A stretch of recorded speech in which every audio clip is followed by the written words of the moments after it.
If it feels like rent has become impossible lately, you're not crazy. Over the past few years, rent prices across the US have risen faster than wages in most major cities. For many people, that means spending more than ever just to stay in the same place, or being forced to consider moving altogether. But here's what most headlines don't talk about.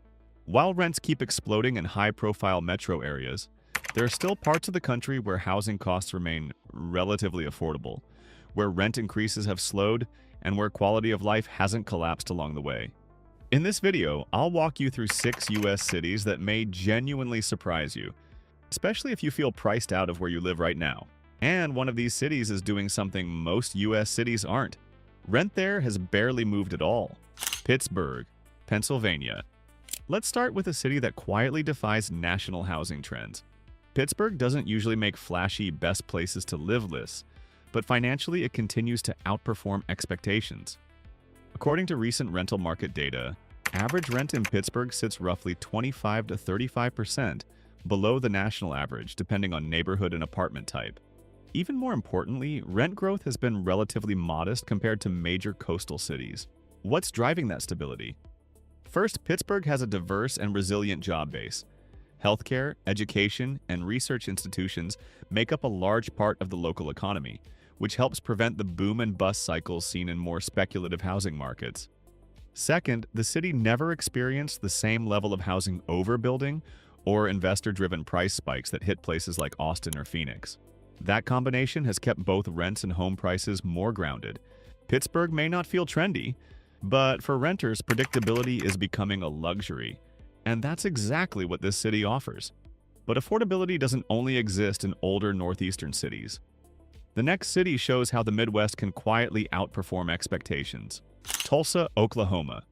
Tulsa is one of those cities that people rarely consider until they actually look at the numbers.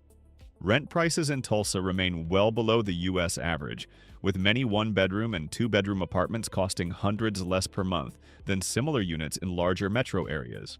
What makes Tulsa interesting isn't just the cost. It's the city's strategy. Over the past few years, Tulsa has actively invested in attracting new residents, especially remote workers and professionals priced out of more expensive regions.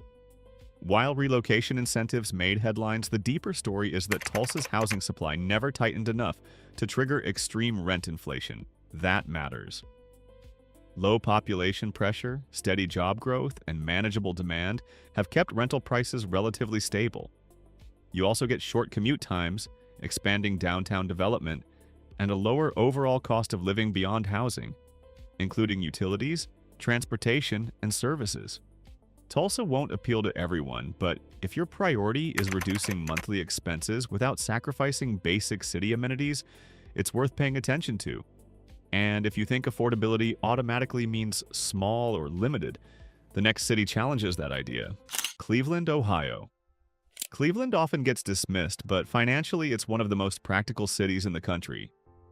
Among US metro areas of its size, Cleveland consistently ranks near the bottom for average rent, meaning it's one of the cheapest large cities to live in. And unlike smaller towns, Cleveland still offers big city infrastructure. Major hospitals, universities, cultural institutions, professional sports, and public transit.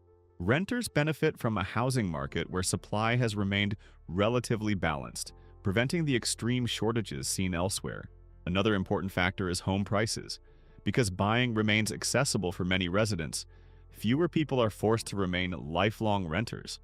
That naturally reduces pressure on the rental market and helps keep rent increases in check.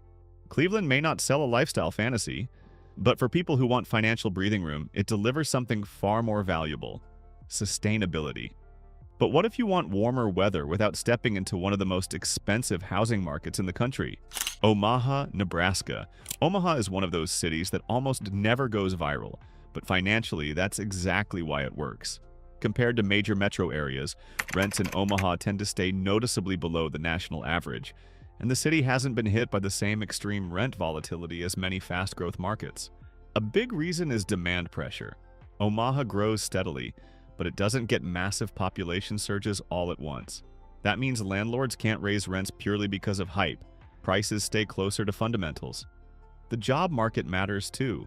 Omaha has a surprisingly strong base of stable industries like finance, insurance, logistics, and healthcare. That kind of economic mix doesn't usually create boom headlines, but it does create consistent employment, which helps keep housing markets balanced instead of overheated. Another underrated advantage: livability per dollar. You get shorter commutes, lower everyday costs beyond rent, and neighborhoods that offer real space without requiring a luxury budget. Omaha won't appeal to people chasing trendiness, but if your goal is to escape rising rent and regain control of your monthly expenses, this is the kind of city that quietly delivers. Now, if you're thinking, okay, but I want affordability without Midwest winters, the next city takes us somewhere very different: El Paso, Texas. Texas is often associated with rapid growth and rising housing costs, but El Paso is a clear exception. Despite being one of the largest cities in the state, El Paso has largely avoided the dramatic rent spikes seen in places like Austin, Dallas, or Houston. Average rents remain well below national levels, and increases have been far more modest than in most Sunbelt cities. Why? El Paso's housing market hasn't been driven by heavy investor speculation. Population growth has been steady, not explosive, and new housing development has kept pace with demand. The local economy also plays a role. While wages may not skyrocket, costs stay aligned with income, which is something many cities struggle to balance. Add to that relatively low crime rates for a city its size, a strong sense of community, and access to warm weather year-round, and El Paso becomes a rare case. A large, warm-weather city that hasn't priced out its residents. Quick moment. If you're finding this breakdown useful, a like really helps the video reach more people who are struggling with rising rent too. And if you're interested in smarter moving decisions and lower cost of living cities, subscribing keeps you from missing future videos. Alright, let's keep going. Des Moines, Iowa. Des Moines might be the least talked about city on this list, but financially it may be the most stable. Rent prices in Des Moines remain consistently affordable, and unlike many fast-growing cities, the area hasn't experienced sharp boom-and-bust housing cycles. One of the key advantages here is predictability. Job growth has been steady rather than explosive, housing supply has kept up with demand, and the city has avoided the extreme volatility seen in more speculative markets. For renters, that translates into fewer sudden rent hikes and more long-term stability. Des Moines also offers short commute times, relatively low utility costs, and access to healthcare and public services that outperform many cities of similar size. It's not a place people move to for hype. It's a place people move to regain control over their finances. If rent is draining your life right now, just remember, you're not stuck. You're just in a market that stopped making sense. These cities prove there are still places in the US where you can live well without bleeding money every month. Thanks for watching. See you in the next one.